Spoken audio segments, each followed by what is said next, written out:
wow. Too heavy is that?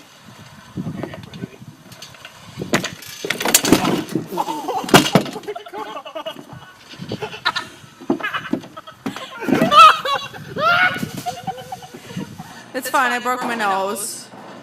You're gonna break yours.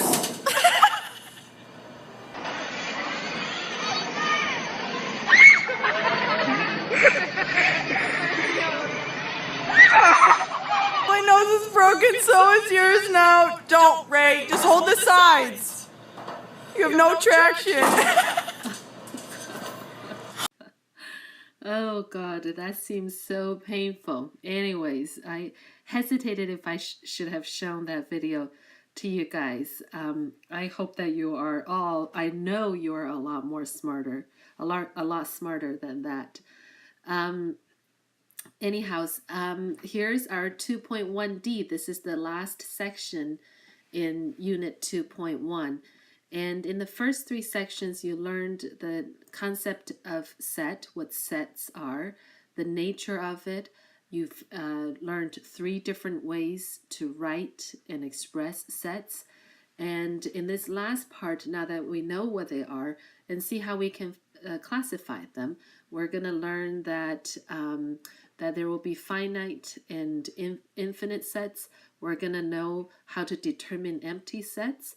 We're going to find the cardinality of a set. The cardinality is just the number of units, number of elements in each set. And then finally, we're going to learn to decide if two sets are equal or equivalent. Okay, without further ado, let's look at this example. How do we classify sets are finite or infinite? Very easy. The easiest way sets are those with the three dots in the end. That's fine. That's infinite. Everything else you have to read carefully and think through. So let's look at the first one. The set of X, remember this is the set builder notation. The set of X, and this bar says such that. The set of X such that X belongs to N is natural numbers. N belongs to natural numbers, and X is less than 100. So this means this includes all the numbers. If I use list method, I would do 1, 2, 3, and then the last number in that set is 99. So that is a finite set because you have exactly these numbers in there. It doesn't go beyond 99. Okay? Number 2, set R is the set of letters used to make Roman numerals. And we know in Roman numerals, there are a limited number of letters that's used. I think they have C, they have D, I obviously, like in 4, they have L, they have M, they have V for 5, and they have X. The last element is X. So that is our set. And that's obviously a finite set as well. C, we already said it's an infinite set. D, set M, is the set of people in your immediate family. I don't know about you, but I have a huge immediate family with 4 children. So my set is pretty big. But regardless, thank God I only have a limited number of children because they can be so costly. So that's obviously a finite set. Okay? Then last one, set S, is the set of songs that can be written. You guys all know that you can write infinite number of songs. So that's an infinite set. Very straightforward. Give it a try on your own. Pause the video. And when you finish this, move on to the next example. Next concept is empty set. Empty set is a little tricky. So here's an example. The set of female presidents, of the United States. And I hope Hillary will get elected so that this will not be an empty set. Right now, there's no female presidents in America's history up till today. So hopefully that glass ceiling will be broken. Ironically, some countries that are considered far less liberal, a lot more behind than America, already have female leaders. Argentina is one, obviously. South Korea has a female president. Thailand has a female president. So those are just a couple of countries that I know of, not to mention some of the more historical figures. So it's interesting that as one of the superpowers in the world, we don't yet have the same representation between men and women. Anyways, so I digress. So when you have a set, this set here is all the presidents of America. But when you limit that to female presidents, because there is no female president, that set is empty. And so we say a set with no element is called an empty set, or a null, N-U-L-L, a null set. The symbol used to represent the set is either just two braces with nothing in it, or a zero with a cross with a line crossed over. Okay, remember, two different ways: empty braces and then zero with a line going across it. That's important. We're going to return to this concept later. Let's look at an example. Which of the following sets are empty? The set of woolly mammoth fossils in museums. Somewhere there has to have a mammoth fossil in a museum. So this set is not empty. Not empty. Okay. Next one, the set of elements X, such that X is a living woolly mammoth. And can we find a living one? I think they disappeared, right? They have been extinct for almost 8,000 years. So this is definitely an empty set. Or we can write this too. And C, we already said just braces with nothing in it, that's an empty set. Either way, either a zero with a line crossed over, or the braces will do the justice.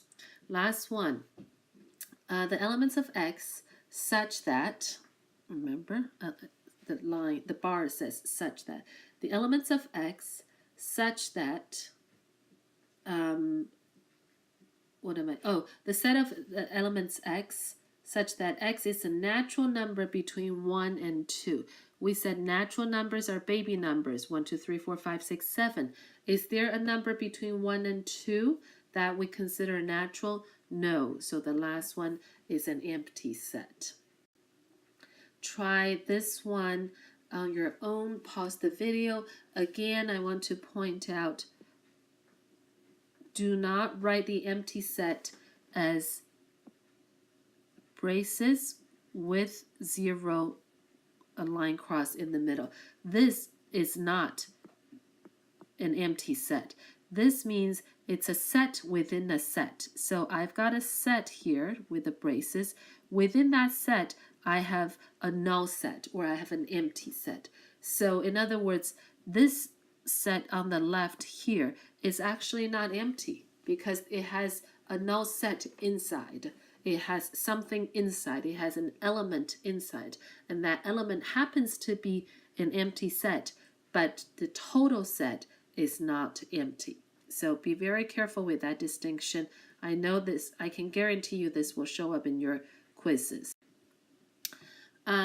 Let's move on. Number 10, find the cardinality of a set. Let's look at the bottom here first. So the definition of cardinality is that it's the cardinal number of a finite set. Is the number of elements in the set. That's what it is. So it's an easy concept. So for a set A, the symbol for the cardinality is N of A, and that's read as N of A.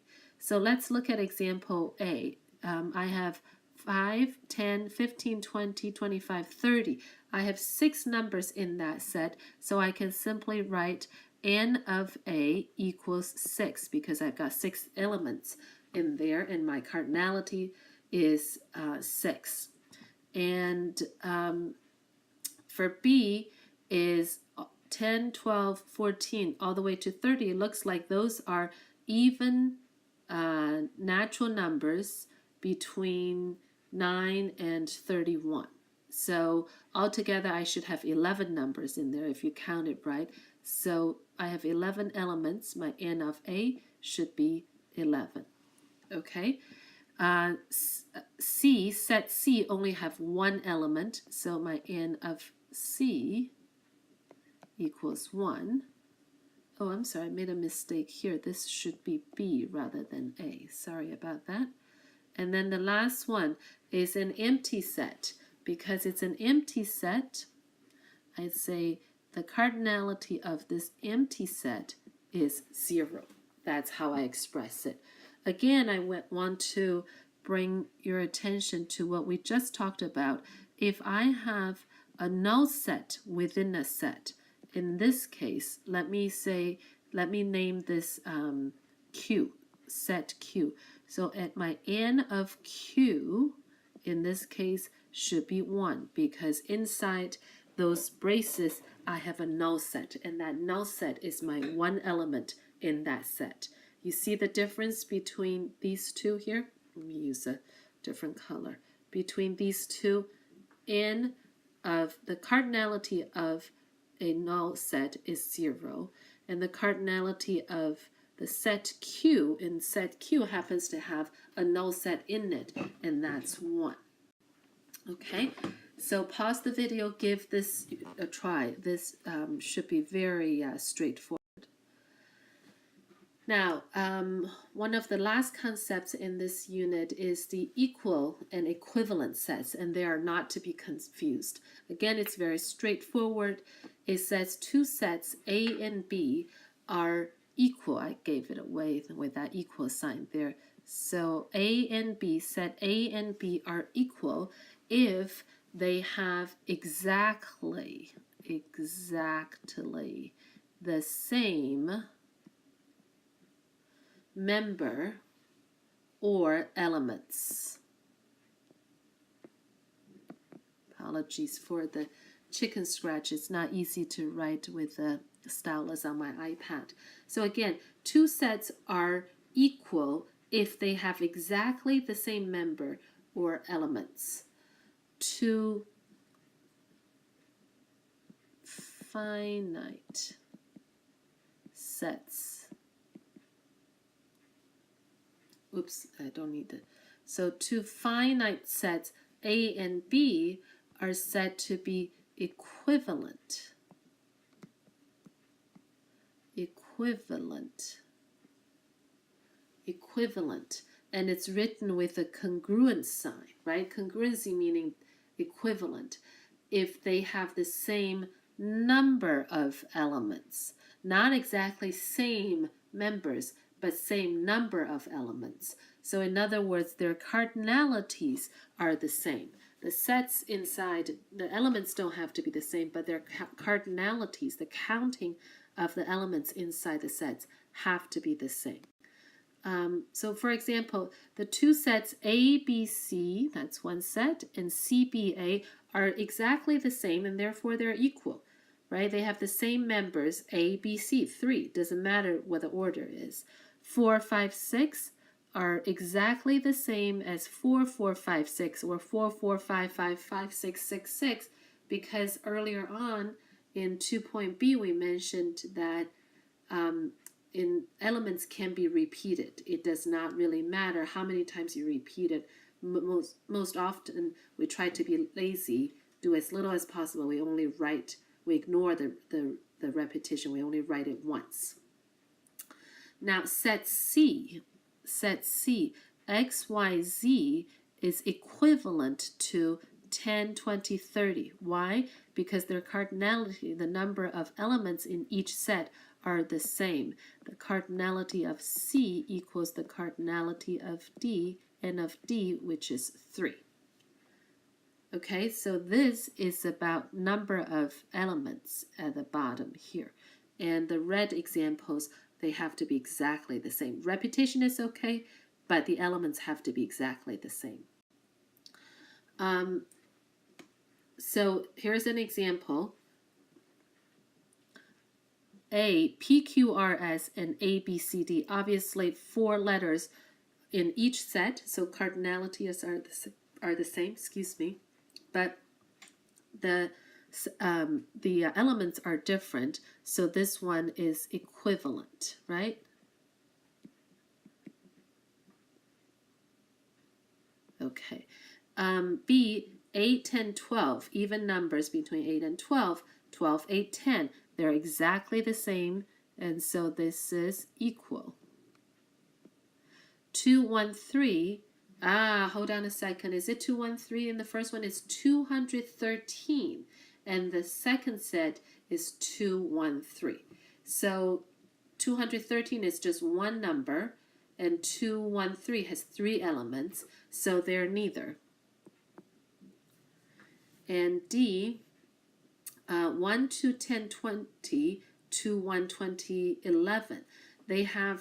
They're very, very similar with one difference, right? So they have the same number of elements. Their cardinalities are the same, but they both have 1, they both have 2, they both have 20. However, one have 10, one have 11. That is not equal. That is equivalent. And last one, even natural numbers less than 10. So let's think about it. Natural numbers, again, are baby numbers, 1, 2, 3, 4. If it's even, it's 2, 4, 6, 8. Less than did not say less than or equal to, so 10 is not included. Okay, so this one is equal.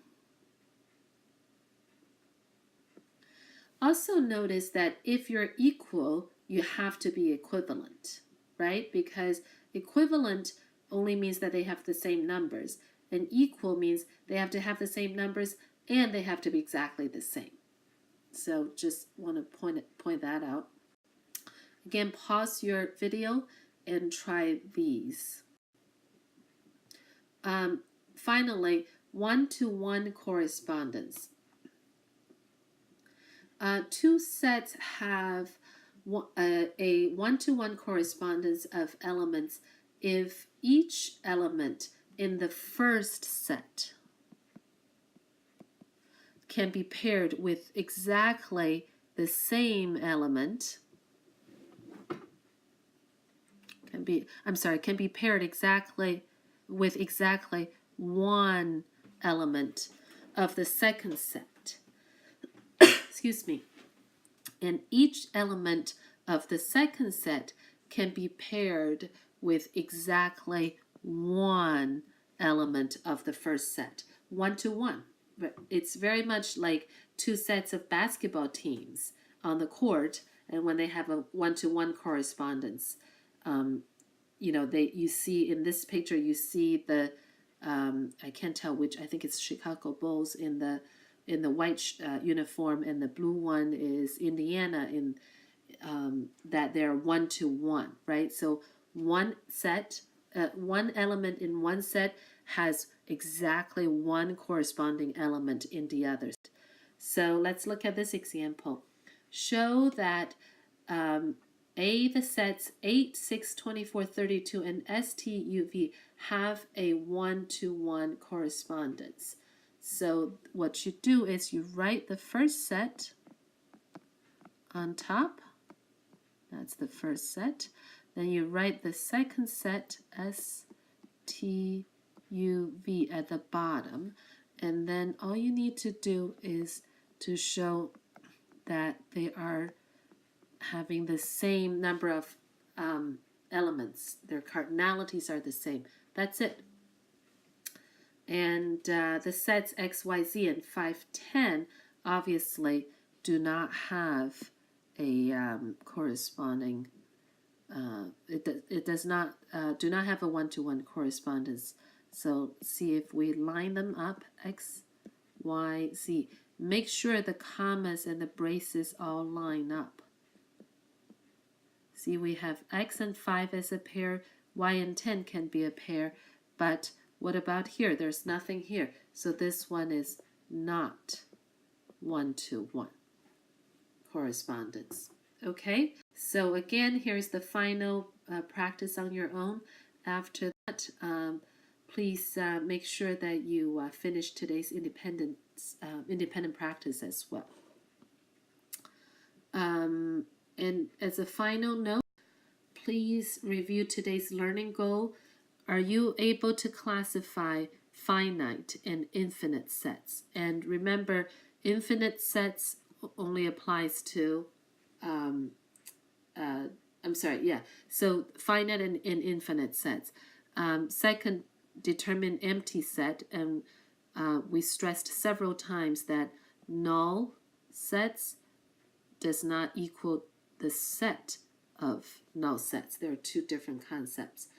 Are you able to find cardinality of a set, the number of units in a set? And are you able to decide the two sets are equal or equivalent? Equivalent meaning they have the same cardinality. Equal means they have to have same elements and same cardinality. Okay, so that's it for this session, and please be ready for your chapter test. Thank you, guys.